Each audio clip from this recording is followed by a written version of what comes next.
Colony ಪ್ರಪಂಚ ಮುಮುಕ್ಷು ಜನಾಲಾಗಿ ಅಧ್ಯಾತ್ಮಕಸ್ಯ ಕರೋನಿ ಓಂ ದಿವ್ಯಾದೀತಿ ನಮಸ್ಕಾರತ್ಯ ಬ್ರಹ್ಮಚೈತನ್ಯ ಸುಗುಣನಾಥ ಮಹಾರಾಜ್ ಜೈ ಜೈ ಜೈ ರಮಣಿ.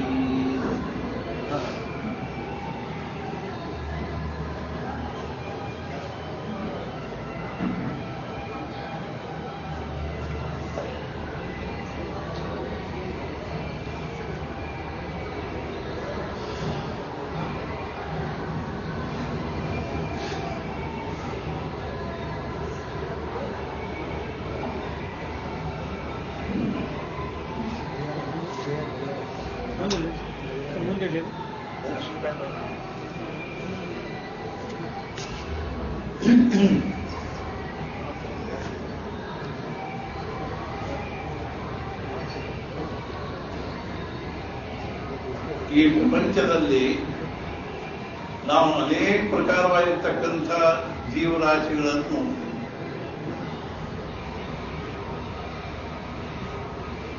ಸಾಮಾನ್ಯವಾಗಿ ಹೇಳ್ತಾರೆ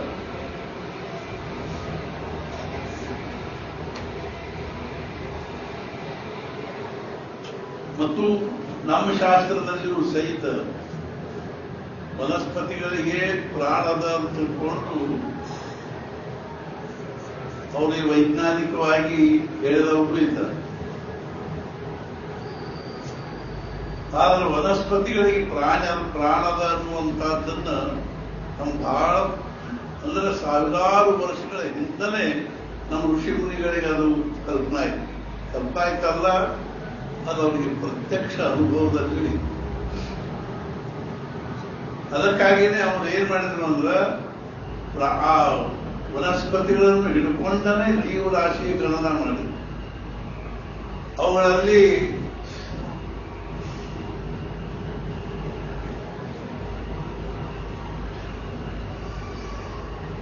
ಅವುಗಳಿಗೂ ಸಹಿತ ಜೀವದ ಅನ್ನುವಂಥದ್ದು. ಅವುಗಳಲ್ಲಿ ನಾವು ಉದ್ಬೀಜ ಅಂತ, ಉದ್ಬೀಜ, ಸ್ವೇದಜ, ಅಂಡಜ, ಜರಾಯುಜ. ಉದ್ಬೀಜ ಅಂದ್ರೆ ಮೊಳಕೆ ಒಳಗೆ ಮ್ಯಾಲ ಬರ್ತಕ್ಕಂಥ. ಆಮೇಲೆ ಸ್ವೇದಜ ಅಂದ್ರೆ ಒಂದು ವಿಶಿಷ್ಟವಾಗಿರ್ತಕ್ಕಂಥ ಉಷ್ಣತೆ ಮತ್ತು ಒತ್ತಡಗಳಲ್ಲಿ ನಿರ್ಮಾಣ ಆಗ್ತಕ್ಕಂಥ. ಅವುಗಳ ಬಗ್ಗೆ ನಾನು ಸವಿಸ್ತಾರ ಮತ್ತೇನು ವಿಶೇಷವಾಗಿ ಹೇಳ್ತಾ ಕೊಡುವುದಿಲ್ಲ. ಅಂಡಜ ಅಂದ್ರೆ ಮೊಟ್ಟೆಯಿಂದ ಹೊರಗೆ ಬರುವುದು. ಆಮೇಲೆ ಜರಾಯುಜ ಅಂದ್ರೆ ವೇಷ್ಟನ, ಜರ ಅಂದ್ರೆ ವೇಷ್ಟನ, ಗರ್ಭದಿಂದ ಹೊರ ಬರ್ತಕ್ಕಂಥ. ಹಾಗಾದ್ರೆ ಈ ನಾಲ್ಕು ಪ್ರಕಾರಗಳಲ್ಲಿ ಏನಾದರೂ ಒಂದು ಮೂಲಭೂತ ವ್ಯತ್ಯಾಸದ ಏನು ಕೇಳಿದೆ. ಬಹಳ ಮಹತ್ವಪೂರ್ಣವಾಗಿರ್ತಕ್ಕಂಥ ಮೂಲಭೂತ ವ್ಯತ್ಯಾಸ ಏನಿದೆ ಅಂದ್ರೆ, ಯಾವೊಂದು ಚೈತನ್ಯ, ಯಾವುದನ್ನು ನಾವು ಏನಂತೀವಿ ಅಂದ್ರೆ ಕಾನ್ಸಿಯಸ್ನೆಸ್, ಅರಿವು, ಅದು ಈ ಸಂಪೂರ್ಣ ವಿಶ್ವವನ್ನ ಎಷ್ಟು ಗಾಢವಾಗಿ ವ್ಯಾಖ್ಯಾನಿಸಿದೆ ಅಂದ್ರೆ, ಒಂದು ಸುವರ್ಣದ ಒಂದು ಆಭರಣದಲ್ಲಿ, ಉಂಗುರದಲ್ಲಿ, ಅದರೊಳಗೆ ಪ್ರತಿಯೊಂದು ಸುವರ್ಣದ ಕಣಗಳು. ಅದು ಸಂಸ್ಕೃತದಲ್ಲಿ ಸುವರ್ಣಮಯ ಅಂತ. ಅದು ಎಷ್ಟು ಗಾಢವಾಗಿ ಅದರೊಳಗಿರ್ತಕ್ಕಂಥ ಆ ಪರಮಾಣುಗಳು ಥಿಕ್ಕಾಗಿ ತುಂಬಿಕೊಂಡಿವೇನೋ, ಹಾಗೆ ಅದಕ್ಕಿಂತಲೂ ಥಿಕ್ಕಾಗಿ ಆ ಒಂದು ಇದು ಅನ್ನುವಂಥದ್ದು ಅರಿವು, ಅದ್ರ ಜೊತೆ ಇರುವಿಕೆ ಮತ್ತು ಅರಿವು ಅಷ್ಟು ಗಾಢವಾಗಿ ತುಂಬಿಕೊಂಡ.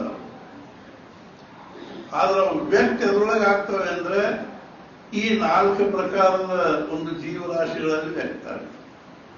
ಅವು ಎಷ್ಟು ಪ್ರಮಾಣದಲ್ಲಿ ವ್ಯಕ್ತ ಆಗ್ತಾವನು ಅಷ್ಟು ಪ್ರಮಾಣಗಳಲ್ಲಿ ಅವುಗಳಲ್ಲಿ ಏನಾಗ್ತದೆ ಅಂದ್ರೆ ಅರಿವಿನ ಒಂದು ಭಾವ ವ್ಯಕ್ತ ಆಗ್ತದೆ.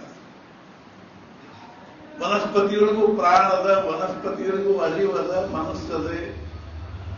ಅದು ಬಹಳ ಲಿಮಿಟೆಡ್ ಅದ. ಮತ್ತು ಜಡದಲ್ಲಿನೂ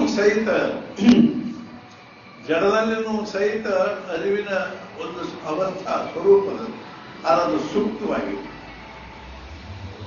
ಆದ್ರೆ ಅದೇನಾಗ್ತದಂದ್ರೆ ಈ ವನಸ್ಪತಿಗಳಿಂದ ಹಿಡಿದು ಮನುಷ್ಯರ ತನಕನೂ ಅದರದೊಂದು ಅಭಿವ್ಯಕ್ತಿಯ ಒಂದು ಪ್ರಮಾಣ ಅನ್ನುವಂಥದ್ದು ಈಗ ಬೆಳಕೋತ ಉದ್ಬೀಜಗಳಲ್ಲಿ ಅದರ ವನಸ್ಪತಿಗಳಲ್ಲಿ ಅತಿ ಕಡಿಮೆ, ಅವುಗಳಲ್ಲಿನೂ ಭಾವನಾ ಇರ್ತದೆ, ಪ್ರೇಮ ಇರ್ತದೆ. ಅವನ್ನೆಲ್ಲ ಉದಾಹರಣೆ ಹೇಳ್ಕೊಡ್ತಿದ್ರೆ ಬಹಳ ಉದಾಹರಣೆ ಇದೆ. ಅದೇ ರೀತಿಯ ಸ್ವೇದಜಗಳಲ್ಲಿ ಅಗ್ನಿ ಸಣ್ಣ ಒಂದು ಅರ್ಥಾತ್ ಜೀವಗಳಲ್ಲಿ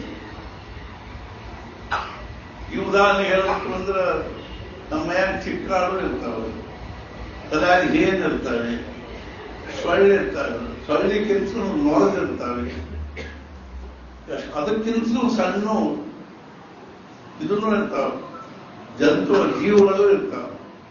ನಾವು ಹಿಂಗೆ ಬರ್ಕೋತ ಕೂತಾಗ ಬಹಳ ಸಲ ಏನಂತಂದ್ರೆ ಅಗ್ನಿ ಸಣ್ಣದೊಂದು ಏನೋ ಒಂದು ಜಂತು ಜೀವ ಹೋಗ್ತಾ ಇರ್ತದೆ. ಅವನ್ನ ಪೆನ್ ಹಿಂಗೆ ಇಟ್ಕೊಂಡು ಅದು ಹಿಂಗೆ ಹೊಳ್ತದೆ. ನಮ್ಗೆ ಆಶ್ಚರ್ಯ ಆಗ್ತದೆ, ಅಷ್ಟೊಳಗೂ ಹೆಂಗೆ ಅರಿವದ ನೋಡ್ತೀವಿ. ಇತ್ಲಾಗಿ ಇಟ್ಟೆ ಅಂದ್ರೆ ಇತ್ಲಾಗ ಹೊಳ್ತದೆ. ನಾ ಎಷ್ಟೊತ್ತಿನವರೆಗೆ ಅದ್ರ ಜೊತೆಗೆ ಆಟ ಆಡ್ಬೇಕು, ಹಿಂಗೆ ಹೊಟ್ಟೆ ಇಟ್ಕೊಳ್ಳಿ, ಹಿಂಗೆ ಹೋಗ್ತದೆ, ಹಿಂಗೆ ಅದರದ್ದು ಅದ್ರದ್ದು ಅರಿವೇನದನೋ ಅಗ್ನಿ ಮರ್ಯಾದೆ ಲಿಮಿಟೆಡ್ ಇರುತ್ತೆ. ಅದಕ್ಕಿಂತಲೂ ವಿಶೇಷವಾಗಿ ಅವು ಜನ ಅರ್ಥಾತ್ ಏನು ಅಂದ್ರೆ ಇದು ಸ್ವೇದಜ, ಅವು ಅಸಂಖ್ಯತ. ಅದಕ್ಕಿಂತಲೂ ಇನ್ನೂ ಹೆಚ್ಚಿಗೆ ಅರಿವಿನ ಒಂದು ವಿಕಾಸ ಆಗಿರೋದು ಯಾವುಗಳಲ್ಲಿ ಅಂದ್ರೆ ಅಂಡಜಗಳಲ್ಲಿ, ಮೊಟ್ಟೆಯೊಳಗೆ ಹೊರತಕ್ಕಂಥ ಅವುಗಳಲ್ಲಿ ಇನ್ನೂ ಏನಾಗಿದೆ ಅಂದ್ರೆ ಅರಿವಿನ ಒಂದು ಅಭಿವ್ಯಕ್ತಿ ಆಗಿದೆ, ಹೆಚ್ಚಿಗೆ ಆಗಿದೆ. ಅದಕ್ಕಿಂತಲೂ ಇವು ಹೆಚ್ಚಿಗೆ ಏನ್ ಮಾಡ್ತಾವಂದ್ರೆ ಆ ದೇಹದ ಮೂಲಕವಾಗಿ ಅನೇಕ ಭಾವಗಳಲ್ಲಿ ವ್ಯಕ್ತ ಆಗಿದೆ. ಆಮೇಲೆ ಅದಕ್ಕಿಂತಲೂ ಹೆಚ್ಚಿಗೆ ಆಗುವುದಂದ್ರೆ ಜರಾಯುಜ, ಗರ್ಭದಿಂದ ಹೊರಗೆ ಬರ್ತಕ್ಕಂಥ ಅವುಗಳಲ್ಲಿಯೂ ಸಹಿತ ಪ್ರಾಣಿ, ಪಶು, ಪಕ್ಷಿ ಅವುಗಳಲ್ಲೂ 108 ಜೀವರಾಶಿ. ನಾವು ಮೊನ್ನೆ ಸಹಜವಾಗಿ ಮಾತಾಡ್ತಾ ಇದ್ದಾಗ ರಾಮ ಸೇತುವೆ ಕಟ್ಟಿದ ವಿಷಯವಾಗಿ ಮಾತಾಡ್ತಾ ಇದ್ವಿ ಸಮುದ್ರಕ್ಕೆ. ಅವಾಗ ನಾನು ಹೇಳಿದ ಎಷ್ಟರ ಅದ್ಭುತ ಮೀನುಗಳನ್ನು ನಾನು ನೋಡಿದ್ದೀನಿ ಅಂದ್ರೆ ವಿಶಾಖಪಟ್ಟಣದಲ್ಲಿ, ಕಾರವಾರದಲ್ಲಿ ಅವು ಮೀನಿನ ಒಂದು ದೊಡ್ಡ ಪ್ರದರ್ಶನ ಇರ್ತಾವೆ. ಸಾವಿರಾರು ಪ್ರಕಾರದ ಮೀನು ಇರ್ತಾವೆ. ಅಷ್ಟರ ಅವು ಆಕರ್ಷಕ ಇರ್ತಾವಂದ್ರೆ ಅವುಗಳ ಬಣ್ಣ, ಅವಳದ್ದು ಇದು ರಚನೆ ಅದ್ಭುತವಾಗಿದೆ. ಅವುಗಳಲ್ಲಿನೂ ಏನಿರ್ತದೆ ಅರಿವು ಇನ್ನೂ ಸ್ವಲ್ಪ ಹೆಚ್ಚಿನ ಪ್ರಮಾಣ. ಇನ್ನ ಇವು ಅರ್ಥಾತ್ ಜರಾಯುಜಗಳಲ್ಲಿ, ಪ್ರಾಣಿಗಳಲ್ಲಿ, ಪಕ್ಷಿಗಳಲ್ಲಿ, ಪಕ್ಷಿಗಳು ಜರಾಯುಜ ಅಲ್ಲ, ಪ್ರಾಣಿಗಳಲ್ಲೂ ಸಹಿತ ಗರ್ಭದಿಂದ ಬರ್ತಕ್ಕಂಥದ್ದು. ಅದರೊಳಗೂ ಸಹಿತ ಅರಿವಿನ ವಿಕಾಸ ಹಾಕೋತ ಬಂತು. ಅರಿವಿನ ಒಂದು ಬಹಳ ದೊಡ್ಡ ಪ್ರಮಾಣದಲ್ಲಿ ವಿಕಾಸ ಇರುವಾಗ ಮನುಷ್ಯನಂತೆ. ಇದ ಮನುಷ್ಯರು ಬಹಳ ದೊಡ್ಡದಾಗಿರ್ತಕ್ಕಂಥ ವೈಶಿಷ್ಟ್ಯ. ಈ ಅರಿವು ಪ್ರತಿಯೊಬ್ಬರೊಳಗೂ ಆದ ಬೇರೆ ಬೇರೆ ಬೇರೆ ಬೇರೆ ಭಾವದಲ್ಲಿ ವ್ಯಕ್ತ ಆಗ್ತದೆ, ಗುಣಗಳಲ್ಲಿ ವ್ಯಕ್ತ ಆಗ್ತದೆ, ಬುದ್ಧಿಯಲ್ಲಿ ವ್ಯಕ್ತ ಆಗ್ತದೆ, ಪ್ರತಿಕ್ರಿಯೆಗಳಲ್ಲಿ ವ್ಯಕ್ತ ಆಗ್ತದೆ. ಅದು ಇದಕ್ಕೂ ಹೆಚ್ಚಾಗಿ ಡಾರ್ವಿನ್ ಏನ್ ಮಾಡಿದ ಅಂದ್ರೆ ಈ ಉತ್ಕರ್ಷವಾದವನ್ನು ಹೇಳಿದ. ಮಂಗನಿಂದ ಮಾನವ ಹಂಗಲ್ಲ, ವಾಸ್ತವಿಕವಾಗಿ ಮಂಗನಿಂದ ಮಾನವ ಆಗಿಲ್ಲ.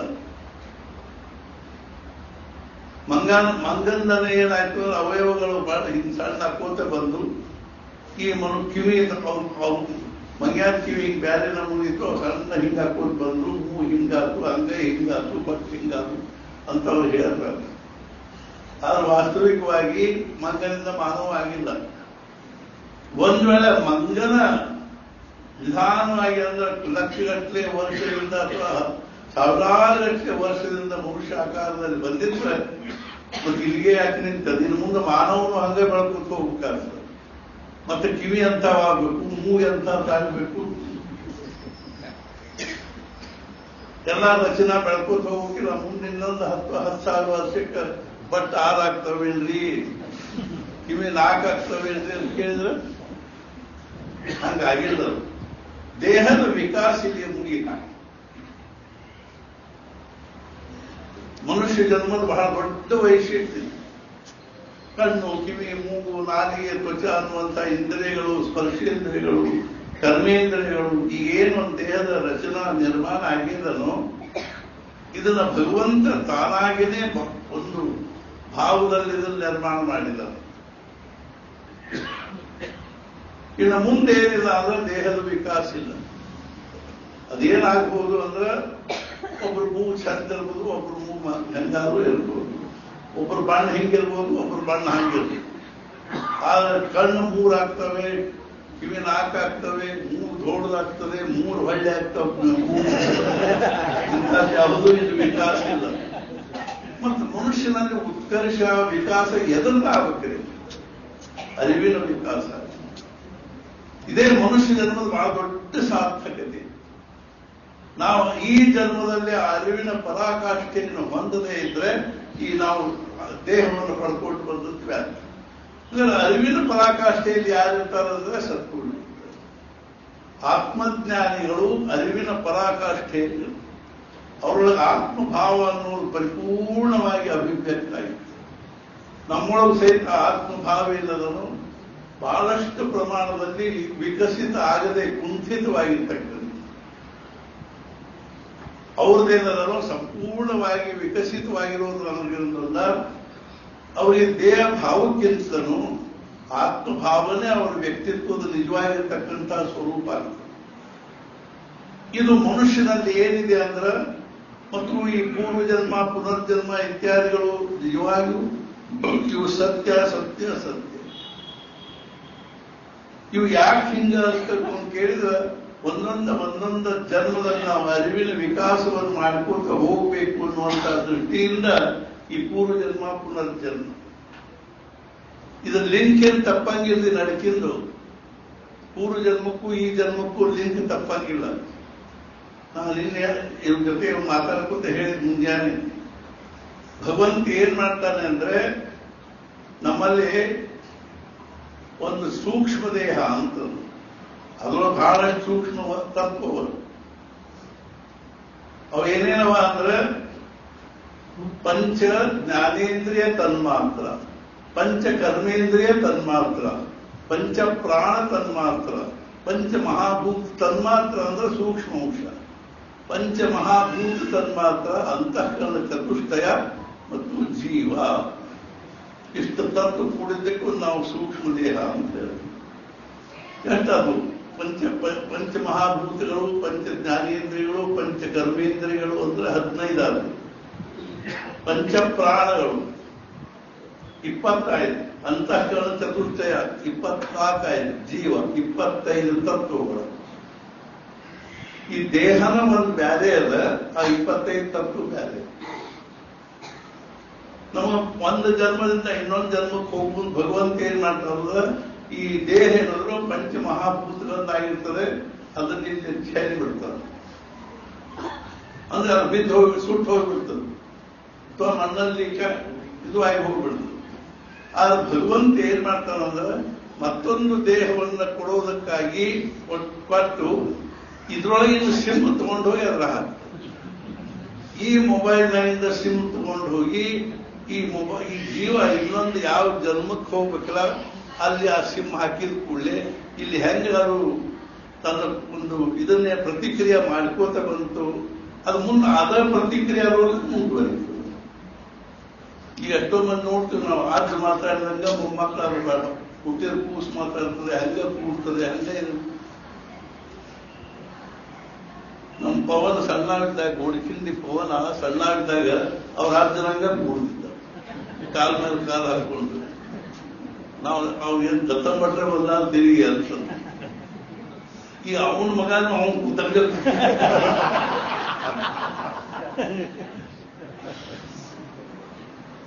ಎಷ್ಟು ಸೂಕ್ಷ್ಮವಾಗಿ ಎಲ್ಲ ಇದು ನನ್ನ ಕ್ರಿಯಾ ನೋಡೋದು. ನಾವು ಸುಮ್ಮನೆ ಏನಾದ್ರು ತಿಳ್ಕೊಂಡ್ಬಿಡ್ತೀವಿ. ಇದ ದೇಹದಿಂದ ಇನ್ನೊಂದು ಜನ್ಮಕ್ಕೆ ಇದ್ರೊಳಗಿನ ಸೂಕ್ಷ್ಮ ದೇಹ ಅನ್ನೋದು ಅಲ್ಲಿ ಹೋಗುದು.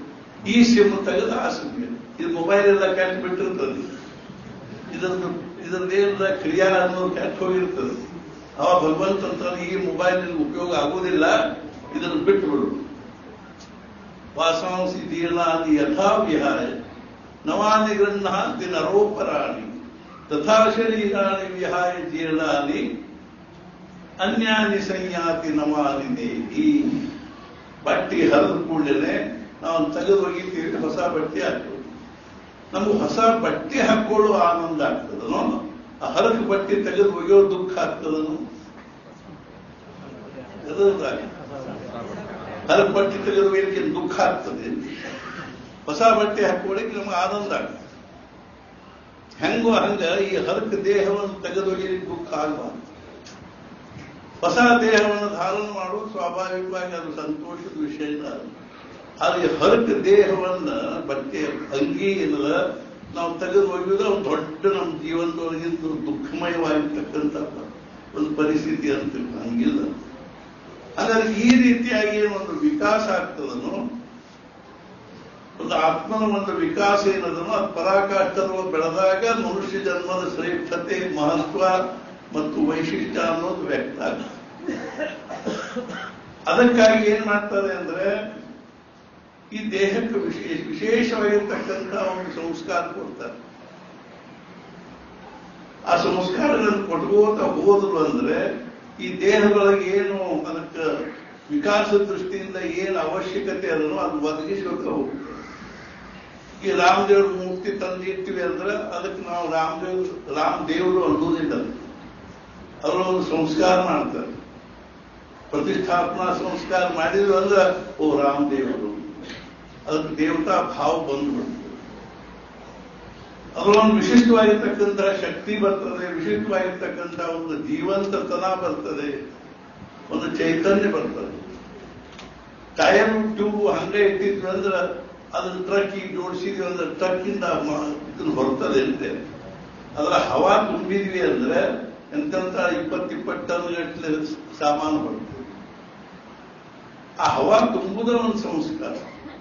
ಎಂಥ ಹವಾ ತುಂಬಬೇಕು ಅನ್ನೋದು ನಮ್ಮ ಕೈ ಬಿಡ್ತದೆ. ನಾವು ಎಂತೆಂಥ ಹವಾ ತುಂಬಿ ಎಂತೆಂಥ ಸಂಸ್ಕಾರ ಮಾಡಿ ಅವನನ್ನ ಆತ್ಮನೊಂದೇನು ಸೂಕ್ಷ್ಮವಾಗಿ ಒಳಗ ಆತ್ಮನ ವಿಕಾಸದ ಗತಿ ಏನಿರ್ತದನೋ ಅದನ್ನು ದುರ್ಗತಿ ಕಡೆ ತಗೊಂಡು. ಆದ್ದರಿಂದ ನಮ್ಮ ಪರಂಪರೆಯಲ್ಲಿ ಹುಟ್ಟಿದ ಕೂಡಲೇ ಈ ಸಂಸ್ಕಾರ ಆಗಬೇಕು, ದೊಡ್ಡದಾಯ್ತದೆ ಈ ಸಂಸ್ಕಾರ ಆಗಬೇಕು, ಉಪನಯನ ಆಗಬೇಕು, ಆಮೇಲೆ ಇದು ಆಗಬೇಕು, ಇದು ಆಗಬೇಕು, 16 ಸಂಸ್ಕಾರಗಳಲ್ಲಿ 16 ಸಂಸ್ಕಾರ ಆಗಬೇಕು, ಒಂದು ಪದ್ಧತಿ ಅದು. ಆದ್ರೆ ಇವಷ್ಟು ಆದ್ರೂ ನಮ್ಮ ಅರಿವಿನ ವಿಕಾಸ ಪೂರ್ಣ ಆಗ್ತದಂತಿಲ್ಲ. ಇವುಗಳಲ್ಲಿ ಬಹಳ ಲಿಮಿಟೆಡ್ ಇರ್ತೀವಿ. ಆ ಸಂಸ್ಕಾರಗಳನ್ನು ಮಾಡಿದ ಕೂಡ ಅದರ ಪರಿಣಾಮ ಆಗೋದು ಒಂದು ಮರ್ಯಾದೆ ಇರ್ತದೆ. ಆದ್ರೆ ನಮ್ಮ ಜೀವನವನ್ನ ನಮ್ಮಲ್ಲಿರ್ತಕ್ಕಂಥ ಆತ್ಮಭಾವವನ್ನ ಪರಾಕಾಷ್ಠದಲ್ಲಿ ವಿಕಾಸ ಮಾಡತಕ್ಕಂಥ ಒಂದು ವಿಶಿಷ್ಟ ಸಂಸ್ಕಾರ. ಅದಕ್ಕೆ ನಾವೇನಂತೀವಿ ಅಂದ್ರೆ ಅನುಗ್ರಹ. ಅನುಗ್ರಹ ಅಂದ್ರೆ ನಮ್ಮನ್ನ ದೇಹ ಬುದ್ಧಿಯಿಂದ ನಿಧಾನವಾಗಿ ಆತ್ಮಬುದ್ಧಿಯ ಕಡೆಗೆ ಒಯ್ಯುವಂತ ಒಂದು ಪ್ರಕ್ರಿಯೆದ್ದು ಒಂದು ಸಂಸ್ಕಾರ. ಅದು ಸದ್ಗುರುಗಳಿಂದನೇ ಆಗ್ಬೇಕು. ಸದ್ಗುರುಗಳೇ ಅದಕ್ಕೆ ಏನಿರ್ತಾರೆ ಅಂದ್ರೆ ಯೋಗಿ ಇರ್ತಾರೆ. ಮತ್ತು ಯಾರು ಬೇಕಾದ್ರೂ ನಾವು ಸದ್ಗುರು ಮಾಡ್ಕೊಳ್ತೀವಿ ಅಂದ್ರೆ ಆಗುವುದಿಲ್ಲ. ಅದು ಭಗವಂತನ ಒಂದು ವ್ಯವಸ್ಥೆ ಇದೆ. ಯಾವ ಶಿಷ್ಯನಿಗೆ ಯಾರು ಗುರು ಆಗಬೇಕು. ಯಾಕಂದ್ರೆ ನಿನ್ನೆ ನಾನು ಹೇಳಿದ ಪ್ರವಚನದಾಗ ಪ್ರಾಪಂಚಿಕ ಸಂಬಂಧಗಳೇನವನು ನಮ್ಮ ಪ್ರಾರಬ್ಧಾನುಸಾರವಾಗಿ ಒದಗಿ ಬಂದಿರ್ತಾನೆ. ಪೂರ್ವದತ್ತೇಶು ಯಾ ವಿದ್ಯಾ, ಪೂರ್ವದತ್ತೇಶು ಯಾ ಭಾರ್ಯ, ಪೂರ್ವದತ್ತೇಶು ಯ ಧನಂ ಅಗ್ರೇ ಧಾವತಿ ಧಾವ. ಹಿಂದಿನ ಜನ್ಮದಲ್ಲಿ ನಾವು ಏನು ಒಂದು ವಿದ್ಯೆಯನ್ನ ನಾವು ಎಲ್ಲಿ ಬಂದು ನಿಂದಿರ್ಸಿರ್ತೀವೋ ಅದ್ರ ಮುಂದಿನ ಏನದ ಈ ಜನ್ಮದಾಗ ಶುರುವಾಗ್ತದೆ. ಪೂರ್ವದತ್ತೇಶು ಯಾ ಭಾರ್ಯ, ಹಿಂದಿನ ಜನ್ಮದಲ್ಲಿ ನಮಗೆ ಯಾವ ಸಂಬಂಧದ ಒಂದು ವಾಸನ ಇಟ್ಟುಕೊಂಡು ನಾವು ದೇಹ ಬಿಡ್ತೀವೋ ಅದು ಮುಂಚೆ ಬಂದ್ಬಿಟ್ಟಿರ್ತದೆ ನಮ್ಗಿಂತ.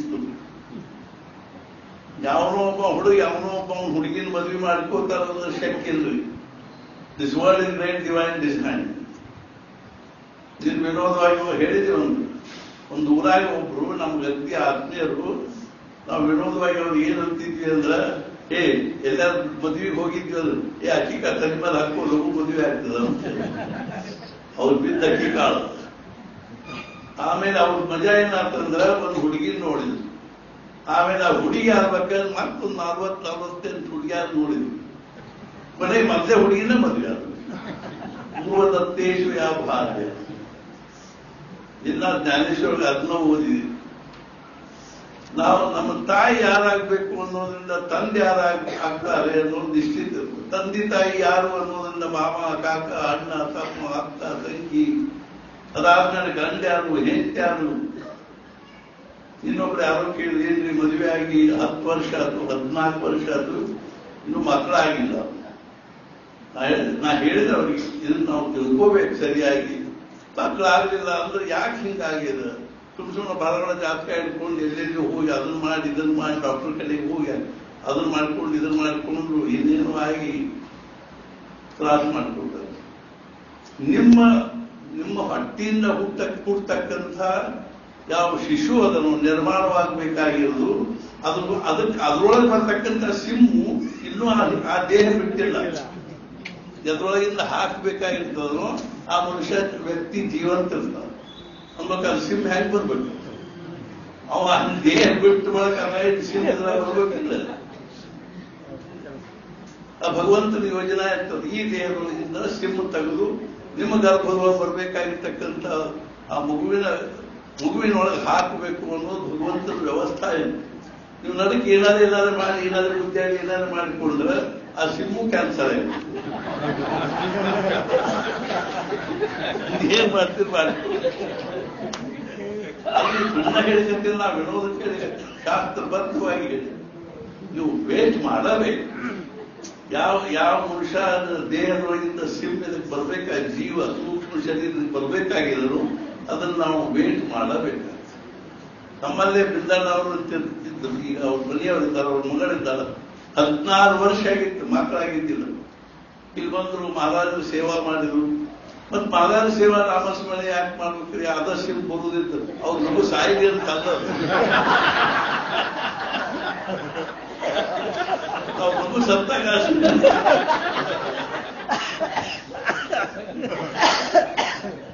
ಅದಕ್ಕೆ ಏನಂತದೆ ಅಂದ್ರೆ ಇವರು ಅಡಚಣೆ ಇರ್ತಾವ. ಆ ಸಿಂಹ ಬಂದರೂ ಸಹಿತ ಅದನ್ನು ಧಾರಣೆ ಮಾಡ್ಲಿಕ್ಕೆ ಇವರು ಅಡಚಣೆ. ಅಷ್ಟು ತಕ್ಕ ಆ ಸಿಂಹ ಅಂತರಿಕ್ಷದೊಳಗೆ ಇರ್ತಾರೆ. ಇವರಲ್ಲಿ ಏನಾಗ್ತಾರೆ, ಏನಾದ್ರೂ ಏನಿರ್ತಾವೆ ದುರಿತಿರ್ತಾವೆ, ಏನಾದ್ರೂ ಕರ್ಮಗಳಿರ್ತಾವೆ. ಆ ಕರ್ಮ ನಾಶ ಆದ ಕೂಡಲೇ ಆ ಸಿಂಹ ಬಂದು ಅಲ್ಲಿಂದ ಸಿಂಹ ತಯಾರಾಗಿರ್ತಾರೆ. ಅಲ್ಲಿಂದ ಏನ್ ಮಾಡಿರ್ತಾರ, ಇದನ್ನ ಮಾಡಿರ್ತಾರ, ಅದನ್ನ ಅಲ್ಲಿಂದ ಕಲಿಸಿರ್ತಾರೆ. ಅದು ಇನ್ನೂ ತಯಾರಿ ಇರೋದಿಲ್ಲ. ಆಮೇಲೆ ಇಲ್ಲಿ ಬಂದು ಬಳಕ ಅವರು ಒಂದು 4-6 ವರ್ಷ ಇಲ್ಲಿ ಮಹಾರಾಜರು ಸೇವಾ ಮಾಡಿದ್ರು. ಅವ್ರಿಗೊಂದು ಹುಡುಗಿ ಹೊಡ್ತಿದ್ರು. ನಮ್ಮೊಳಗೆ ಏನಾದ್ರೂ ದುರಿತಿರ್ತದೆ, ಏನಾದ್ರು ಜನ್ಮಾಂತರ ಸಂಸ್ಕಾರ ಇರ್ತದೆ. This world is great divide, ಇದೊಂದು ವ್ಯವಸ್ಥೆ ಇರ್ಬಾರ್ದು. ಇದು ನಡೀತಿರುವಂತ ಅದು ಮುಖ್ಯವಾಗಿ ನನ್ನ ಜೀವನದ ಆಂತರಿಕವಾಗಿರ್ತಕ್ಕಂಥ ವಿಕಾಸದ ದಾರಿ 2 ನಾವು ನೋಡ್ತಾ ಇದ್ದೀವಿ. ಇವತ್ತು ಆ 20ನೇ ತಾರೀಕಿನ ಕೃಷ್ಣಮೂರ್ತಿ ಅವರ ಪ್ರವಚನ ನಾನು 5-6 ಸಲ ಓದಿಸಿದೆ. ಜಷ್ಟೇ ಅವನು ವಿಲಕ್ಷಣವಾಗಿ ಆ ಪ್ರವಚನದಲ್ಲಿ ವಿಚಾರ 21, 22, 23, 20 ಅರ್ಥಾತ್ ಏನು ಅಂದ್ರೆ ನಮ್ಮೊಳಗೆ ಏನು ವಿಕಾಸ ಆಗ್ಬೇಕಾಗಿದನೋ ಅದು ಹೆಂಗೆ ಆದೀತು ಅನ್ನೋದನ್ನು ವಿಚಾರ ಮಾಡ್ಬೇಕಂದ್ರೆ ಅದು ಬಂದದ. ಅದರ ವಿಷಯದಲ್ಲಿ ಯಾರು ಅರ್ಥಾತ್ ಏನು ಅಂದ್ರೆ ಇದು ಇರ್ತಾರೋ, ಸ್ಪೆಷಲಿಸ್ಟ್ ಇರ್ತಾರೋ, ಅವ್ರು ಏನಂತ ಅವ್ರು ಯಾರು ಅಂದ್ರೆ ಸದ್ಗುರುಗಳಿಗೆ ಶರಣ ಹೋಗೋದು ಹೊರತು ಜೀವನದ ಪ್ರಶ್ನೆ ಬಗೆಹರಿಯಂಗಿಲ್ಲ. ಅವ್ರು ಏನ್ ಮಾಡ್ತಾರೆ ನಮ್ಮನ್ನ ಅಂದ್ರೆ ನಮ್ಮ ಆಂತರಿಕವಾಗಿರ್ತಕ್ಕಂಥ ವಿಕಾಸದ ಪ್ರಕಾರ 2. ಮನುಷ್ಯ ತನ್ನ ಬುದ್ಧಿಶಕ್ತಿಯನ್ನು ತೊಡಗಿಸಿ ಈ ದೃಶ್ಯ ಪ್ರಪಂಚದಲ್ಲಿ ಅರ್ಥಾತ್ ಏನು ಅಂದ್ರೆ ತನ್ನ ವಾಸನೆಗಳನ್ನು ತೃಪ್ತಿ ಮಾಡಿಕೊಳ್ತಕ್ಕಂಥ, ತನ್ನ ಸುಖಾನುಕೂಲತೆಗಳನ್ನು ಬೆಳೆಸಿಕೊಳ್ತಕ್ಕಂಥ, ತನಗೆ ಐಷಾರಾಮಕ್ಕೆ ಅನುಕೂಲವಾಗ್ತಕ್ಕಂಥ ಯಾವ ಒಂದು ಪದಾರ್ಥಗಳನ್ನು ನಿರ್ಮಾಣ ಮಾಡಲಿಕ್ಕೆ ಕಲ್ಪಡಿಸ್ತಾನೋ ಅದು ವೈಜ್ಞಾನಿಕ ವಿಕಾಸ. ಇದಕ್ಕೆ ಅಂತನೇ ಇಲ್ಲ. ಇದಕ್ಕೆ ಇಷ್ಟು ಮಾಡಿದಪ್ಪ ಮುಗೀತು ಅಂತಿಲ್ಲ. ಅದರೊಳಗೆ ಹೊಸ ಹೊಸ ನಿರ್ಮಾಣ ಆಗುವುದು. ನಾವು ಮುಂಚೆ ಬ್ಲ್ಯಾಕ್ ಅಂಡ್ ವೈಟ್ ಟಿವಿ ಇತ್ತು, ಈ ಕಲರ್ಡ್ ಅದು, ಅದ್ರೊಳಗೆ ಏನೇನೋ ರಿಮೋಟ್ ಅದು ಏನೇನೋ ಅದು. ಇದು ನಿರಂತರವಾಗಿ ದೇಹ ಸುಖವನ್ನ ಒದಗಿಸ್ತಕ್ಕಂಥ ಒಂದು ಬುದ್ಧಿಯ ಒಂದು ವಿಕೃತವಾಗಿರ್ತಕ್ಕಂಥ ಅವಸ್ಥೆ. ಅದರ ಬುದ್ಧಿಯಿಂದ ಇನ್ನೊಂದು ವಿಕಾಸ ಶಕ್ಯದು. ಈ ಬುದ್ಧಿಯನ್ನ ಬಹಿರ್ಮುಖವಾಗಿ ದೃಶ್ಯದಲ್ಲಿ ಕಾರ್ಯ ಮಾಡಿ, ಆ ಬುದ್ಧಿಯನ್ನ ಸೂಕ್ಷ್ಮವಾಗಿ ಅಂತರಂಗದಲ್ಲಿ ಅದು ಅರ್ಥಾತ್ ಬಹಿರ್ಮುಖವಾಗಿರ್ತಕ್ಕಂಥ ಬುದ್ಧಿಯನ್ನ ನಮ್ಮ ಭಾರತೀಯ ಸಂಸ್ಕೃತಿಯಲ್ಲಿಯೇ ವಿಶೇಷತಃ ಸಾವಿರಾರು ವರ್ಷಗಳಿಂದ ಏನ್ ಮಾಡ್ಯಾರಂದ್ರೆ ಯಥೋ ಯಥೋ ನಿಶ್ಚರತಿ ಮನಶ್ಚಂಚಲಮಸ್ಥಿರಂ ತತಸ್ತೋ ನಿಯಮ್ಯೈತ ಆತ್ಮನ್ನೇ ವಶ. ಈ 5 ಜ್ಞಾನೇಂದ್ರಿಯಗಳ ಮೂಲಕವಾಗಿ ಯಾವ ವಿಷಯಗಳ ಕಡೆಗೆ ಶಬ್ದ ಸ್ಪರ್ಶ ರೂಪ ರಸ ಗಂಧಗಳ ಕಡೆ ನಮ್ಮ ಇಂದ್ರಿಯಗಳ ಮೂಲಕವಾಗಿ ಮನೋವೃತ್ತಿಗಳ ಹರಿದು ಹೋಗ್ತಾವನು ಅವನು ತಡೆದು ಅದನ್ನು ಅಂತರ್ಮುಖಗೊಳಿಸಿದ್ರೆ ಒಳಗಿನ ವಿಕಾಸ ಶುರುವಾಗ್ತದೆ. ಬುದ್ಧಿ ಏನದನಪ್ಪ, ಬಹಳಷ್ಟು ವಿಷಯಗಳಲ್ಲಿ ಪರಿಪಕ್ವತೆಯನ್ನು ಹೊಂದೋದು ಬುದ್ಧಿಯ ಒಂದು ಪ್ರಕಾರದ ಅಂದ್ರೆ ವಿಕಾಸ ಆದರೆ ಆ ಬುದ್ಧಿ ಎಲ್ಲಾ ಕಡೆಗೂ ಹರಡಿರತಕ್ಕಂಥ ಬುದ್ಧಿಯನ್ನು ಏಕತ್ರಗೊಳಿಸಿ ಒಂದೊಳಗೆ ತೊಡಗಿಸುವುದಕ್ಕೆ ಇರುವ ಆಧ್ಯಾತ್ಮಿಕ. ಈ ಆಧ್ಯಾತ್ಮಿಕ ವಿಕಾಸದಿಂದ ಜೀವನದ ಪ್ರಶ್ನೆ ಬಗೆಹರಿಯುವುದಿಲ್ಲ. ಅದೆಲ್ಲ ಬಹಳ ಮಹತ್ವದ ವಿಷಯ. ಅದು ಯಾವ ದೇಹ ಭಾವದಲ್ಲಿ ನಾವು ಜೀವನ ಬಾಳ್ತಾ ಇದ್ದೀವೋ ಆ ದೇಹ ಭಾವ ಏನದನೋ ನಮ್ಮ ಅಜ್ಞಾನದಿಂದ ಉಂಟಾಗಿದೆ. ಇದು ವಿಪರೀತ ಜ್ಞಾನ ಅಂತ. ವಾಸ್ತವಿಕವಾಗಿ ನಾನು ಈ ದೇಹ ಅಲ್ಲ, ಮನಸ್ಸಲ್ಲ, ಬುದ್ಧಿ ಅಲ್ಲ, ಇಂದ್ರಿಯ ಅಲ್ಲ, ಪ್ರಾಣ ಅಲ್ಲ. ಆದ್ರೆ ನಾನು ವಾಸ್ತವಿಕವಾಗಿ ಇವೆಲ್ಲವುಗಳಿಂದಲೂ ಅತೀತವಾಗಿರ್ತಿರ್ತೀನಿ. ಅದಕ್ಕೆ ಒಬ್ಬರು ಹೇಳಿದ ಸತ್ಪುರುಷರು, ಹುಟ್ಟಿದ ಆರಂಭದಿಂದ ಇವತ್ತಿನ ತನಕ ನೀವು ನಿಮ್ಮ ಬಗ್ಗೆ ಏನು ಕೇಳಿರಿ ಮತ್ತು ಏನು ತಿಳ್ಕೊಂಡಿರಿ ಅದನ್ನೆಲ್ಲ ಅವಾಯ್ಡ್ ಮಾಡಿ. ಒಳ್ಳೆ ಏನು ಉಳಿತದನೋ ಅದರಲ್ಲಿ ಏನು ಉಳಿತದ ನಾನು ಕೇವಲ ಇರುತ್ತೇನೆ ಇಷ್ಟಪಟ್ಟು ಅಂಥವಿದ್ದೀನಿ ಇಂಥವಿದ್ದೀನಿ ಅನ್ನೋದು ಬಿಟ್ಟು ಬಿಟ್ರೆ ಇದಕ್ಕೆ ನಾವೇನಂತೀವಿ ಅಂದ್ರೆ ಪ್ಯೂರ್ ಎಕ್ಸಿಸ್ಟೆನ್ಸ್. ಇದೇನಿಲ್ಲ ಪ್ಯೂರ್ ಕಾನ್ಸಿಯಸ್ನೆಸ್. ಇದಕ್ಕೆ ನಾವೇನಂತೀವಿ ಅಂದ್ರೆ ಬೀಯಿಂಗ್. ಆಮೇಲೆ ಇದ್ರ ಮೇಲೆ ನಾವು ಇವತ್ತು ಏನ್ ತಿಳ್ಕೊಂಡು ಕೂತೀವೋ ಇದೆಲ್ಲ ಬಿಕಮಿಂಗ್. ಈ ಬಿಕಮಿಂಗ್ ಬೀಯಿಂಗ್ ಒಯ್ತಕ್ಕಂಥ ಒಂದೇನು ವ್ಯವಸ್ಥೆ ಅದನ್ನು ಅದಕ್ಕೆ ಅಧ್ಯಾತ್ಮ ಅಂತ. ಈ ಅಧ್ಯಾತ್ಮದ ಸರಿಯಾದ ಒಂದು ಚಿಂತನೆ ಮಾಡಿ ಅದನ್ನು ನಾವು ನಿಧಾನವಾಗಿ ನಮ್ಮ ಜೀವನದಲ್ಲಿ ಅಳವಡಿಸುವ ಪ್ರಯತ್ನ ಮಾಡಿದ್ರೆ ಅದು ಅಂತರಂಗದಲ್ಲಿ ಇಳದಂಗ ಈ ಹೊರಗಿನ ದೃಶ್ಯ ಪದಾರ್ಥದ ಬಗ್ಗೆ ಇರತಕ್ಕಂಥ ಮಹತ್ವ, ವ್ಯಾಲ್ಯೂಯೇಷನ್, ಅದರ ಆಕರ್ಷಣೆ ಅದೆಲ್ಲ ಕಡಿಮೆಯಾಗಿ ಯಾವುದಕ್ಕಾಗಿ ನಮ್ಮ ಮನಸ್ಸು 24 ತಾಸು ಗೊಂದಲದಾಗಿರ್ತದೆ, ದ್ವಂದ್ವದಾಗಿರ್ತದೆ, ಸಮಸ್ಯೆಗಳಲ್ಲಿ ಇರ್ತದನು ಅವುಗಳಿಂದ ನಾವು ಹೊರಗೆ ಬಂದುಬಿಡ್ತೀವಿ ಅಂದ್ರೆ ಆ ಮನಸ್ಸು ಅಂತರ್ಮುಖವಾಗಿ ಶಾಂತ ಆಗ್ತದೆ, ಏಕಾಗ್ರ ಆಗ್ತದೆ, ಅಂತರ್ಮುಖ ಆಗ್ತದೆ. ಪ್ರಶ್ನೆಗಳ ಒಂದೊಂದ ಬಗೆಯನ್ನು ಹೋಗ್ತಾರೆ. ಈ ಒಂದ ಉದಾಹರಣೆ ಹೇಳ್ತೀನಿ. ಜ್ಞಾನೇಶ್ವರ ಮಹಾರಾಜ ಒಬ್ಬ ಮನುಷ್ಯ ಒಂದು ಮನೆ ಕಟ್ತಾ ಇದ್ದ, ದೊಡ್ಡ ಒಂದು ಕೋಟಿಗಟ್ಟಲೆ ಖರ್ಚು ಮಾಡಿ ಎಲ್ಲೇ ಕನಸಿನಾಗ ಒಬ್ಬ ಮನುಷ್ಯ ತನ್ನ ಕನಸಿನಾಗ ಕೋಟಿಗಟ್ಟಲೆ ಖರ್ಚು ಮಾಡಿ ಒಂದು ಮನೆ ಕಟ್ತಾ ಇದ್ದ.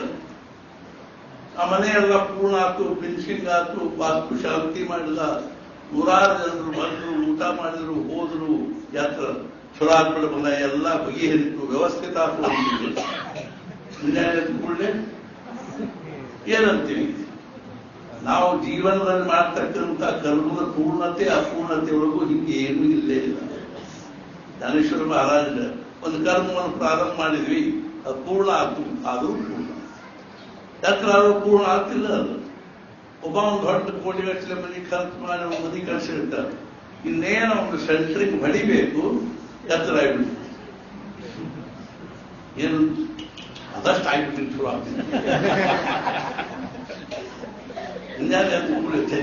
ಅದಷ್ಟು ಕೆಲಸ ಆಗಿದ್ರೆ ಮೂರು ಹೋಗ್ತಿತ್ತು ಒಂಥರ ಕೆಲಸ ಅಂತೀವಿ. ಈ ನಾವು ನಿತ್ಯ ಜೀವನ ಏನ್ ಮಾಡಿಕತ್ತೀವೋ ಇದರೊಳಗೂ ಸಹಿತ ನಾವು ಮಾಡ್ತಕ್ಕಂಥ ಕರ್ಮದ ಕಿಮ್ಮತ್ ಆಗ್ತದೆ. ನೀವು ಚಂದ ಮಾಡಿ ಮುಗಿಸಿದ್ರಿ, ಮುಗುದಂಗನ ಮಾಡ್ಲಿಕ್ಕೆ ಆಗಲಿಲ್ಲ, ಮುಗುದಂಗನ ಅಂತ ತಿಳ್ಕೊಳ್ಳುವಂಥ ಬುದ್ಧಿ ಏನದನು ಇವತ್ತಿನ ಬುದ್ಧಿ ಅಲ್ಲ. ಅದಕ್ಕಾಗಿ ಒಂದು ಬೇರೆ ಬುದ್ಧಿ ತಯಾರಾಗ್ತದೆ. ಅದನ್ನು ತಯಾರು ಮಾಡ್ತಕ್ಕಂಥ ಪ್ರಕ್ರಿಯೆಗಳು ಬೇರೆ. ಅದಕ್ಕೇನಂತೀವಿ ನಾವು ಉನ್ಮನಿ ಅವಸ್ಥಾ. ಅರ್ಥಾತ್ ಅದೇನು ಅಂದ್ರೆ ಪ್ಯೂರ್ ಸೂಪರ್ ಕಾನ್ಸಿಯಸ್ನೆಸ್. ನಮ್ಮ ಮನಸ್ಸು 4 ಪ್ರಕಾರದ ಅವಸ್ಥೆಗಳನ್ನು. ಒಂದು ಕಾನ್ಸಿಯಸ್ನೆಸ್, ಇನ್ನೊಂದು ಸಬ್ ಕಾನ್ಸಿಯಸ್ನೆಸ್, ಇನ್ನೊಂದು ಅನ್ಕಾನ್ಸಿಯಸ್ನೆಸ್, ಇನ್ನೊಂದು ಸೂಪರ್ ಕಾನ್ಸಿಯಸ್. ನಮ್ಮೊಳಗೆ ಯಾರಿಗೂ ಸೂಪರ್ ಕಾನ್ಸಿಯಸ್ನೆಸ್ ಅನುಭವ ಇಲ್ಲ. ನಾವು ತಿರುಗಿ ಈ 3 ಕಾನ್ಸಿಯಸ್ನೆಸ್ಗಳನ್ನ ನಾವು ತಿರುಗಾಡ್ತೀವಿ. ಕಾನ್ಸಿಯಸ್ನೆಸ್, ಸಬ್ ಕಾನ್ಸಿಯಸ್ನೆಸ್, ಅನ್ಕಾನ್ಸಿಯಸ್. ಇವು 3 ಒಂದರ ದೃಷ್ಟಿಯಿಂದ ಒಂದು ಮಿಥ್ಯ. ಇದರಿಂದ ರಾತ್ರಿ ಕನಸು ಮಿಥ್ಯಾ ಸುಳ್ಳಿತ್ತು ಖರೆ ಇತ್ತು ಅಂತ ಯಾರು ಕೇಳಿಕ್ ಹೋಗ್ತೀವಿ. ಅದು ಸುಳ್ಳಿತ್ತು ಅನ್ನೋದು ನಮ್ಗೆ ಗೊತ್ತಿಲ್ಲ. ಅದಕ್ಕೆ ಗಾಢ ನಿದ್ರೆ ಸುಳ್ಳಿತ್ತು ಅಂತ. ಸ್ವಪ್ನದೊಳಗಿದ್ರಿ ಅಂದ್ರೆ ಜಾಗೃತ ಅವಸ್ಥೆ ಮಿಥ್ಯ. ರಾತ್ರಿ ಮಲ್ಕೊಂಡು ತಂದೆ ಹತ್ತು ತಮ್ಗೆ ಈ ತಾಲಿ ತುಂಬಿಟ್ಕೊಂಡು ಮಲ್ಕೊಂಡಿರಿ. ರಾತ್ರಿಗೆ ಭಯಂಕರ ನೀವು ನೀರಡಿಕೆ ಆಗಿಬಿಡ್ತದೆ. ಅವಾಗ ಕನಸಿನಾಗ ನೀರು ಹುಡುಕೋತ ಹೊಂಟೀರಿ. ಕನಸಿನಾಗ ಭಯಂಕರ ನೀರಡಿಕೆ ಆಗಿದ್ರೆ ನೀರು ಹುಡುಕೋತ ಹೊಂಟೀರಿ. ಈ ತಮ್ಮಿಗೆ ಉಪಯೋಗ ಆಗ್ತೇನ್ರಿ ಅವರು.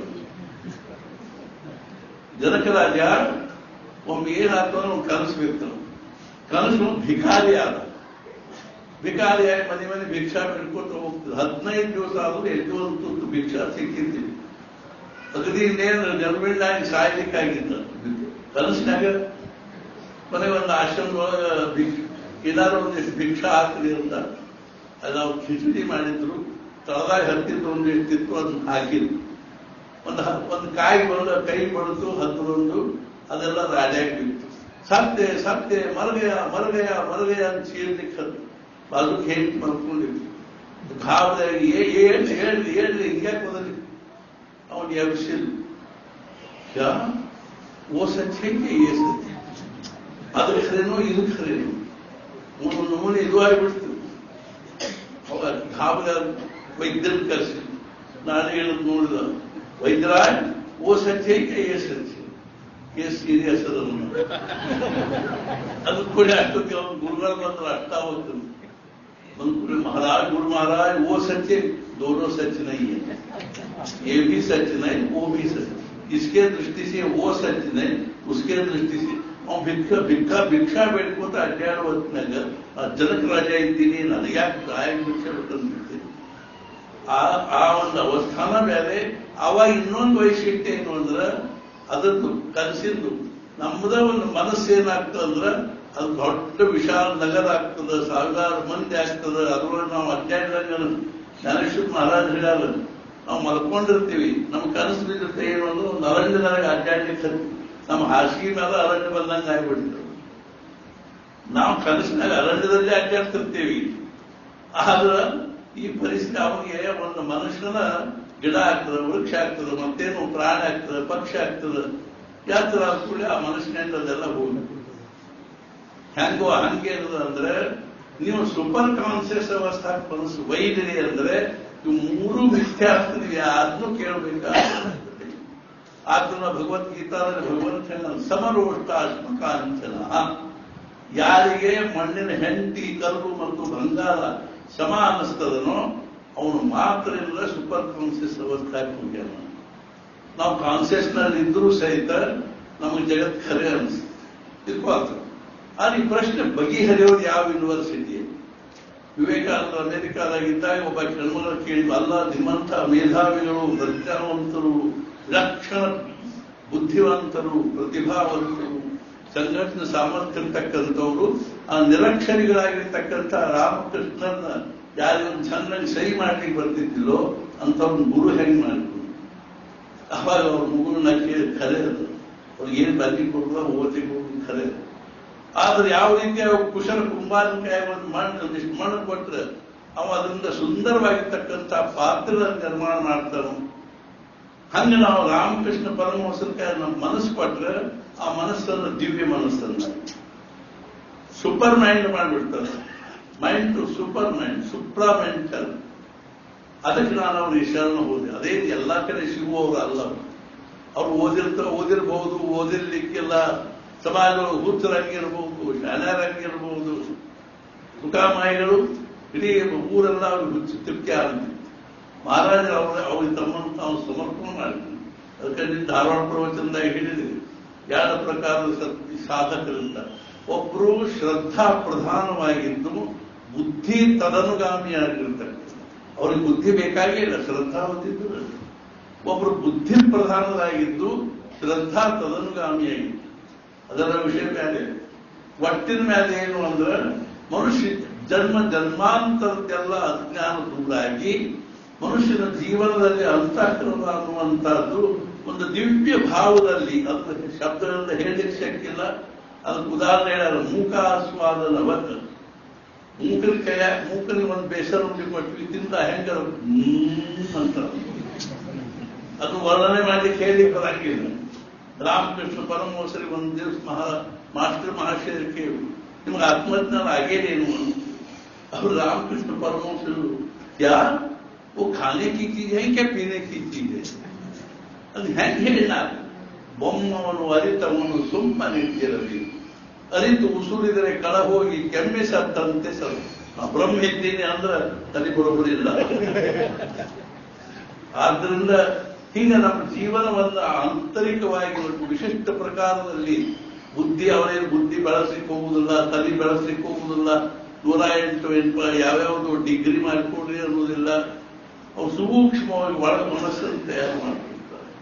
ಆ ಏನು ಮನಸ್ಸು ತಯಾರಾಗ್ತದ ಆಧ್ಯಾತ್ಮಿಕವಾಗಿ ನೀವು ಬೇಕಾದಷ್ಟು ಬುದ್ಧಿವಂತರಾಗಿರ್ರಿ, ದೊಡ್ಡ ಬೇಕಾದಷ್ಟು ನೀವು ಬೇಕಾದ ಪ್ರೊಫೆಸರ್ ಆಗಿರ್ರಿ, ವಕೀಲರಾಗಿರ್ರಿ, ಡಾಕ್ಟರ್ ಆಗಿರ್ರಿ, ಏನಾದ್ರು ಆಗಿ ನೀವು ಅತ್ಯಂತ ಜಗತ್ತಿನೊಳಗೆ ದೊಡ್ಡ ಡಾಕ್ಟರ್, ಇಂಟರ್ನ್ಯಾಷನಲ್ ಫಿಗರ್ ಆಗಿರ್ರಿ, ಆ ನಿಮ್ಮ ಜೀವನದಲ್ಲಿ ಒದಗಿ ಬಂದಿರತಕ್ಕಂಥ ಕಷ್ಟ ಸುಖಗಳಲ್ಲೇ ನೀವು ಶಾಂತವಾಗಿರೋದು ಕಠಿಣ.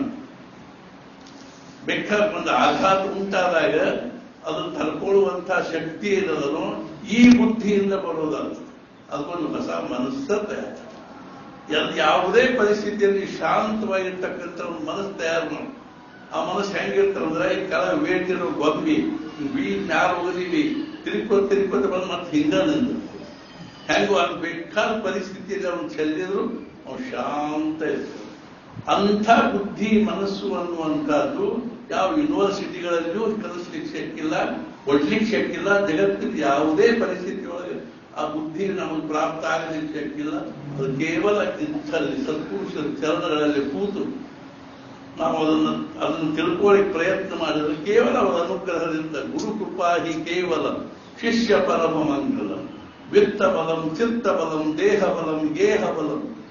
ಇವತ್ತು ಕೋಟಿಗಟ್ಟಲೆ ಜನರು ಯಾರು ಮುಂದೆ ಅಷ್ಟಾಂಗ ಹಾಕ್ತಾರೋ ಅಂಥ ಒಂದು ಜ್ಞಾನವನ್ನ ಅನುಭವವನ್ನ ಮಹಾರಾಜರು ಕೇವಲ 9 ತಿಂಗಳು ತಮ್ಮ ಸದ್ಗುರು ಹತ್ರ ಪಡ್ಕೊಂಡು ನಾವು ಏನು 20 ವರ್ಷ ಓದ್ತೀವಿ, ಒಂದು ಹೊಟ್ಟುಂಬ ಆಗುವಷ್ಟು ಪಗಾರ ಗಳಿಸೋ ಯೋಗ್ಯತಾ ನಮ್ಗೆ ಬರುವುದಿಲ್ಲ, ದುಡ್ಡು ಗಳಿಸೋ ಯೋಗ್ಯತಾ ಬರಂಗಿಲ್ಲ. ಏನ್ ಮಾಡಿದಂಗಾಯ್ತು ಇರ್ಬೋದು. ನಾ ಯಾಕೆ ಹೇಳಲಿಕ್ಕಂತೀನಿ ಅಂದ್ರೆ ಇವಾಗಿಯೂ ಜೀವನದಲ್ಲಿ ಮಹಾರಾಜರು ಎಷ್ಟರೇ ನಮ್ಮ ಕೃಪಾ ಆಯಿತು ಅಂದ್ರೆ ಅವತ್ತು ಏನೋ ಒಂದು ಸಡನ್ ಆಗಿ ನನಗೆ ಇವತ್ತಿಗೂ ಅದ್ರ ಅರ್ಥ ಗೊತ್ತಾಗಿಲ್ಲ. ನಾನು ಯಾಕೆ ನನ್ನ ಪುಸ್ತಕ ಓದ್ಲಿಕ್ಕೆ ಸಿಕ್ತೀವು, ಯಾಕೆ ನಾನು 4-5 ದಿನದಾಗ ಓದ್ದವನ್ನ ಏನ್ ನನ್ನ ತಲೆಯೊಳಗೆ ಅಂಥ ಒಂದು ನಿರ್ಧಾರ ತಗೊಳ್ಳಿಕ್ಕೆ ಶಕ್ಯ ಆಯ್ತು. ಆಗಿಂದಾಗ ನಾನು ನನ್ನ ಪುಸ್ತಕ ಎಲ್ಲ ಗಂಟು ಕಟ್ಟಿ ಗೂಟ್ನಾಗ ಇಟ್ಟು ನನ್ನ ಜಾತಕ ಹರಿದು ಹೋಗಿರ್ಬೇಕು. ಇನ್ನು ಭವಿಷ್ಯ ಬೇಕಾಗಿಲ್ಲ ನನಗೆ. ಬಡ ಅಂಗಡಿಗೆ ಹೋದ ಒಂದು ಜಪಮಾಲಿ ತಗೊಂಡ್ಬಂದೆ. ಅರ್ಥಾತ್ ಏನು ಅಂದ್ರೆ ಸಾರ್ಥ ನಮಸ್ಕಾರ, ಇಂದಿನಿಂದ ನಂದು ನಿಂದು ಸಂಬಂಧ ಮುಗಿಯಿತು. ಆಮೇಲೆ ಒಂದು ಜಪಮಾಲಿ ತಗೊಂಡ್ಬಂದು ಜಪ ಮಾಡ್ಲಿಕ್ಕೆ ಶುರು ಮಾಡಿ ಅಂದಿನಿಂದ ಇವತ್ತಿನ ತನಕ ಕನಿಷ್ಠ ಒಂದು 5-6 ಸಾವಿರ ಪುಸ್ತಕ ಓದಿದ್ವಿ. ನಾವು ಕಾಲೇಜ್ ಯೂನಿವರ್ಸಿಟಿಗೆಲ್ಲ ಹೋಗಿ ಬಂದು ಎಷ್ಟು ಓದ್ತೀವಿ. ನಮ್ಮ ಯಾವ ಡಿಗ್ರಿ ನಮ್ಮ ನಿತ್ಯ ಜೀವನದಲ್ಲಿ ಉಪಯೋಗ ಬೀಳ್ತದೆ. ನಿಮ್ದೇನು ಕಾಮರ್ಸ್ ಮನ್ಯಾಗ ಉಪಯೋಗ ಬೀಳ್ತದನ, ನಿಮ್ದೇನು ಮ್ಯಾಥಮೆಟಿಕ್ಸ್ ಉಪಯೋಗ ಬೀಳ್ತದನ, ನಿಮ್ದು ಅಲ್ಜಿಬ್ರಾ ಉಪಯೋಗ ಬೀಳ್ತದಲ್ಲಿ. ನಮ್ಮ ಪ್ರಪಂಚದೊಳಗೆ ಅವು ಯಾವೂ ಇಲ್ಲ. ಕೇವಲ ದುಡ್ಡು ಗಳಿಸುವುದರ ಒಂದು ಸಾಧನೆ ಬಿಟ್ಟರೆ ಅವು ಮತ್ತೇನು ಅಲ್ಲ. ವಕೀಲಿಗೆ ಮನ್ಯಾಗ ಉಪಯೋಗ ಆಗ್ತೈತಿ. ಗಂಡ ಮಕ್ಕಳನ್ನ ಹೆಂಡತಿ ಮಕ್ಕಳು ಕೂಡಿಸಿ ಅದೇನು ಫಿರ್ಯಾದ ಹೇಳಿ ನಾನು ಊಟ ನಿಕಾಲ್ ಮಾಡ್ಕೊಂಡು ಶಕ್ತಿ ಇಲ್ಲ. ಯಾವುದೇ ವಿದ್ಯಾ, ಯಾವುದೇ ಜ್ಞಾನ ಅದೇನ್ ಮಾಡ್ಲಿಕ್ಕೆ ಶಕ್ತಿ ಇಲ್ಲ ಅಂದ್ರೆ ಜೀವನದ ಪ್ರಶ್ನೆ ಬಗೆಹರಿಸಲಿಕ್ಕೆ ಶಕ್ತಿ ಇಲ್ಲ. ಒಂದು ಯಾವ ಜನ್ಮಕ್ಕೆ ಅವ್ರ ಕೃಪಾ ಇತ್ತು ಗೊತ್ತಿಲ್ಲ. ಅರ್ಥಾತ್ ಏನು ಅಂದ್ರೆ ಅವರ ಅನುಗ್ರಹ ಅನ್ನುವಂಥದ್ದು ಅದೇನು ಅಂತಂದ್ರೆ ಯಾವುದೇ ಪ್ರಕಾರವಾಗಿರ್ತಕ್ಕಂಥ ನಮ್ಮ ಬುದ್ಧಿ, ನಮ್ಮ ಕೌಶಲ್ಯ ಅದರಿಂದ ಪ್ರಾಪ್ತ ಆಗುವಂಥದ್ದು. ಆದ್ರಿಂದ ಅವ್ರಿಗೆ ಶರಣ ಹೋದ್ರೆ ಮಾತ್ರ ನಮಗದು ಪ್ರಾಪ್ತವಾಗ್ತಕ್ಕಂಥದ್ದು. ಆದ್ರಿಂದ ನಾವು ಮತ್ತೊಂದು ಯಾವುದೋ ಒಂದು ಬುದ್ಧಿತನ ನಡೆಸ್ಲಿಕ್ಕೆ ಹೋಗ್ಬಾರ್ದು, ನಮ್ಮ ಕೌಶಲ್ಯ ತೋರಿಸ್ಲಿಕ್ಕೆ ಹೋಗ್ಬಾರ್ದು. ಶಾಂತವಾಗಿ ನಾನು ಅಜ್ಞಾನಿ ಇದ್ದೀನಿ ಅನ್ನುವಂಥ ಭಾವದಲ್ಲಿ ಮಹಾರಾಜರು ಕೇಳಿ ನಿಮಗೆ ಪ್ರಾಪಂಚಿಕರು ಅಜ್ಞಾನಿಗಳು ಹೆಂಗೆ ಕಾಣುತ್ತಾರಲ್ಲ ಅವರು ಪಂಡರ್ಪುರದಾಗ ಒಂದು ದಿವಸ ಬರು ಮುಂದೆ ಹೇಳಿದ್ರು. ಅಲ್ಲಿ ಬಂದು ಗಣಪತರಾವ್ ದಾಮ್ಲೆ ಅವ್ರಿಗೆ ಹೇಳಿ ಇನ್ನೊಂದು ದಿವಸ ಹೇಳ್ತೀನಿ. ಅವತ್ತೊಂದು 4 ಮಂದಿ ಸೆರೆ ಕುಡಿದು ಹಾಡ್ಕೋತ ಕುಣ್ಕೋತ ಹೊಂಟಿದ್ರು. ನಿಮ್ಗೆ ಇವ್ರು ಹೆಂಗೆ ಕಾಣಿಸ್ತಾರ, ಏನ್ ಸೆರೆ ಕುಡಿದು ಹುತ್ತರಂಗೆ ಕುಣಿಲಿಕ್ಕೆ ಎಲ್ಲಾರು ಹಾಡ್ಲಿಕ್ಕೆ ಹತ್ತಿರು. ಒಬ್ಬ ಹಾಡಿದ್ರೆ ನಿನಗೇನು ಹಾಡ್ಲಿಕ್ಕೆ ಬರ್ತಾರೆ, ನಾ ಹಾಡ್ತೀನಿ. ಆಮೇಲೆ ಅವನು ಹಾಡ್ಲಿಕ್ಕೆ ಹತ್ಕೊಳ್ಳಿ ಮತ್ತೊಬ್ಬ ನಿನಗೆ ಹಾಡೋದೇ ಗೊತ್ತೇನೋ ಜನ್ಮದಾಗ, ನಾ ಹಾಡಿ ನೋಡ್ತೀನಿ ತೋರಿಸ್ತೀನಿ. ಆಮೇಲೆ ಮತ್ತೊಬ್ಬ ಬಂದ ನನ್ನ ಹಾಡು ಕೇಳ್ರು ನೀವು ಅವನು ಹಾಡಿದ ಹೆಂಗೋ ಹಂಗ ನಂಬುದು. ನಿನಗೇನು ಬರ್ತದೆ, ನನಗ್ ಬರ್ತದ. ಅವನಿಗೇನು ಬರ್ತದೆ, ನನಗ್ ಬರ್ತದ. ಇವೆಲ್ಲ ಏನಂದ್ರ ಕುಡಿದ ನಶಾರು ಒದರಾಡುವ ಮಾತು. ಒಂದು ಜೈಲಿನಾಗ ಒಂದು 10-12 ಮಂದಿ ಇವ್ರೇನು ಅಲ್ಲ ಅಪರಾಧಿಗಳು ಕೂತು ಮೀಟಿಂಗ್ ಮಾಡಿದ್ರು. ನಾನು ಜನ್ಮದಲ್ಲಿ ಸುಳ್ಳು ಹೇಳಿಲ್ಲ. ಇನ್ನೊಬ್ಬ ಹೇಳಿದ ನಾ ಯಾರಿಗೂ ಕೆಟ್ಟ ಬೈದಿಲ್ಲ. ಮತ್ತೊಬ್ಬ ಹೇಳಿದ ನಾ ಏನು ಅಂತ ನಮ್ಮವ್ವ ಅಪ್ಪನ ನಾನು ಬಹಳ ಚಂದ ಉತ್ಪತ್ತಿ ಜೇರಿ ಅಂತ ಬಂದಂತ ಸಜ್ಜನಿದ್ದೀನಿ ಇಲ್ಲೇನು ಹೇಳಿದ್ರು. ಹೆಂಗ ಅಂದ್ರೆ ನಾವು ಹಂಗೆ ಇಲ್ಲ, ಹಂಗಿದ್ದೀನಿ ಹಿಂಗಿದ್ದೀನಿ, ಹಂಗಿಲ್ಲ, ಏನೂ ಉಪಯೋಗ ಆಗುತ್ತೆ. ಸದ್ಗುರುಗಳೇ ಶರಣ ಹೋಗು. ನಾಯಮಾತ್ಮ ಪ್ರವಚನ ಲಭ್ಯ ನ ಮೇಧಯ ನ ಬಹುನಾಶು ಯಮೇ ವೈಶೃಣತೆ ತೇನ ಲಭ್ಯ ತಸ್ಯೈವ ಶೃಣತೆ ವಿವೃತಾನು. ಅರ್ಥಾತ್ ಏನು ಅಂದ್ರೆ ನಾವು ಪ್ರವಚನ ಮಾಡಿ ತಿಳ್ಕೊಂಡು ನಮ್ಮ ಬುದ್ಧಿ ನಮ್ದೇನು ಅದರಿಂದ ಪ್ರಾಪ್ತ. ಯಮೇ ವೈಶೃಣತೆ ತೇನ ಲಭ್ಯ ತಸ್ಯೈವ ಸ್ವಾಂತಂ ವಿವೃಣತೆ. ಯಾರು ಈ ಶರಣ ಹೋಗ್ತಾರೋ ಬಾಗಿಲ ರಾಮಕೃಷ್ಣ ಪರಮಹಂಸರ ಶಬ್ದದಾಗ ಹೇಳ್ತೀವಿ. ನಾವು ಎಲ್ಲಿವರೆಗೂ ಸದ್ಗುರುಗಳ ಬಾಗಿಲ ನಾಯಾಗಿ ಬಿದ್ದುಕೊಂಡಿರುವುದಿಲ್ಲ. ಯಾವ ರೀತಿಯ ಮಾಲಕನ ಮನೆ ಬಾಗಿಲ ನಾಯಿನ ದೀನ ಭಾವದಿಂದ ಅವ್ರ ಕಡೆಗೆ ನೋಡ್ಕೋತ ನಾ ಬಾಯಾಗಿಂದ ಜೋಲ್ ಸುಡಿಸೋತ ಬಿದ್ದಿರ್ತದನ್ನು. ಹಾಗೆ ನಾವು ಸದ್ಗುರುಗಳ ಬಾಗಿಲದಲ್ಲಿ ನಾಯಿಗತೆ ಅರ್ಥಾತ್ ಇವ್ರದೊಂದು ಹಾಡೋನ ಅದ, ಗುರುವಿನಂಗಳ ಕಾಯುವ ನಾಯಿ ನಾವು. ಹಂಗೇನಪ್ಪ ಅಂತಂದ್ರೆ ಮಹಿಪದ್ದಾಸರದೊಂದು ಹಾಡೋನ ಅದ. ಹಂಗ ನಾವು ಸದ್ಗುರುಗಳಿಗೆ ಶರಣ ಹೋಗಬೇಕು, ನಾಮಸ್ಮರಣೆ ಮಾಡಬೇಕು. ಜೀವನದಲ್ಲಿ ನಾನು ಬಹಳ ಏನು ಓದಿನಿ ಅಂತ ಇಲ್ಲ, ಬಹಳ ತಿಳ್ಕೊಂಡಿನಿ ಅಂತಿಲ್ಲ. ನಾನು ಆಯುಷ್ಯದೊಳಗೆ ಬಹಳಷ್ಟು ಸತ್ಸಂಗ ಮಾಡಿದೆ. ಸತ್ಪುರುಷನ ಶಬ್ದಗಳು ಕಿವಿ ಮ್ಯಾಲ ಬಿದ್ದಾವ, ಅದ ಚಿಂತನೆ ಆಗ್ತಾ ಇರ್ತದೆ. ಆದ್ರೆ ನಮ್ಮ ಕಳಕಳಿ ಎಲ್ಲದ ನಿಧಾನವಾಗಿ ನಾವು ಅಸತೋಮ ಸದ್ಗಮಯ, ತಮಸೋಮ ಜ್ಯೋತಿರ್ಗಮಯ, ಮೃತ್ಯೋರ್ಮ ಮೃತಂಗಮಯ ಅನ್ನೋ ಹಾಗೆ ನಿಧಾನವಾಗಿ ಸತ್ಯದ ಕಡೆಗೆ ಜ್ಞಾನದ ಕಡೆಗೆ ನಾವು ನಿಧಾನವಾಗಿ ಒಲಿಲಿಕ್ಕೆ ಪ್ರಯತ್ನ ಮಾಡಬೇಕು. ಜೀವನದಲ್ಲಿ ಸದ್ಗುರುಗಳು ನಮ್ಗೆ ಅನುಗ್ರಹ ಮಾಡೇ ಮಾಡ್ತಾರೆ. ಏನೋ ಒಂದು ಜೀವನಕ್ಕೆ ಇದು ಆಗಬೇಕು. ಆ ರೀತಿಯಾಗಿ ಮಹಾರಾಜರಿಗೆ ಶರಣ ಹೋದ್ವಿ, ಅವ್ರು ಅನುಗ್ರಹ ಮಾಡಿದ್ರು. ನಾನು ಶರಣ ಹೋಗಿ ನಾವು ಸಾಧನೆ ಮಾಡಿ ಪಡ್ಕೊಂಡೆ ಅಂತ ಅವ್ರೇನಿರ್ತಾರಂದ್ರೆ ಅಕಾರಣ ದಯಾ ಇರ್ತದೆ. ಯಾಕೆ ದಯಾ ತೋರಿಸಿದ್ರು ಅದು ಕಾರಣ ಇರಂಗಿಲ್ಲ. ಅವ್ರು ಏನೋ ಒಂದು ಅವ್ರಿಗೆ ಉದ್ಧಾರ ಮಾಡ್ಬೇಕನ್ನಿಸ್ತು, ಮಾಡಿದ್ರು. ಅದ್ರ ಬಗ್ಗೆ ನಾನು ಎಷ್ಟು ಹೇಳಿದ್ರು ಕಡಿಮೆ ಇದೆ ಅಂತ ಮಹಾರಾಜರಿಗೆ ನನ್ನ ಅನಂತ ವಂದನೆಗಳಲ್ಲಿ ಇವತ್ತು ನಾನು ಸಲ್ಲಿಸ್ತಾ ಅವ್ರನ್ನ ಅತಿ ಕಳಕಳಿಯಿಂದ ಪ್ರಾರ್ಥನೆ ಮಾಡುವುದೇನಂದ್ರೆ ಅವ್ರು ನಮಗೆಲ್ಲರಿಗೂ ಆಯುಷ್ಯ ಆರೋಗ್ಯ ಐಶ್ವರ್ಯವನ್ನು ತನುಗ್ರಹಿಸಲಿ. ಮತ್ತು ಮುಖ್ಯವಾಗಿ ನಮಗೆಲ್ಲರಿಗೂ ಅರ್ಥಾತ್ ಏನು ಅಂತಂದ್ರೆ ಭಗವಂತನಲ್ಲಿ ಭಕ್ತಿ ಕೊಡ್ಲಿ, ನಾಮದಲ್ಲಿ ಪ್ರೇಮ ಕೊಡ್ಲಿ, ಮತ್ತು ಸದ್ಗುರುಗಳಲ್ಲಿ ಅನನ್ಯವಾಗಿರ್ತಕ್ಕಂಥ ನಿಷ್ಠೆಯನ್ನು ಕೊಡ್ಲಿ. ಆ ಭಗವಂತನ ನಾಮಸ್ಮರಣೆ ಮಾಡಿದ್ರೆ ನಮ್ಮ ಜೀವನದಲ್ಲಿ ಶಾಂತಿ ಸಮಾಧಾನ ಪ್ರಾಪ್ತ ಆಗ್ತದೆ.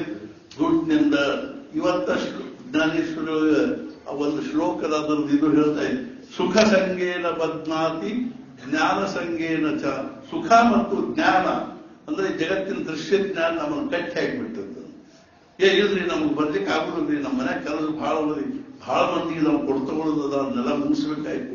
ಸುಖ ಸಂಗೇನ ಬದ್ನಾತಿ ಅವೆರಡು ಬಂಗಾರದ ಬೇಡಿ ಇದ್ದಂಗೆ.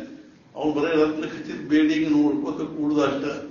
ನಮಗೇನು ನಮಗೆ ಸ್ವಾತಂತ್ರ್ಯನೇ ಉಳಿದಿದ್ದರಿಂದ ನಾವು ಸುಖದ ಗುಲಾಮರಾಗಿವಿ, ಜ್ಞಾನದ ಗುಲಾಮರಾಗಿವಿ. ಜ್ಞಾನದೊಳಗೆ ನಮಗೆ ಸುಮ್ಮನೆ ಅಭಿಮಾನ ಇತ್ಯಾದಿಗಳು ನಿರ್ಮಾಣ ಆಗ್ತವೆ. ನಾವು ಅಷ್ಟು ಓದಿನಿ ಎಷ್ಟು ಓದಿಲ್ಲ ಅಂತ ತಿಳ್ಕೊಂಡು ನಮ್ದು ಏನ್ ತಿಳಿದದ್ದು ಓದಿದ್ದು ಎದೆದಕ್ಕೂ ಹತ್ತುದಿಲ್ಲ.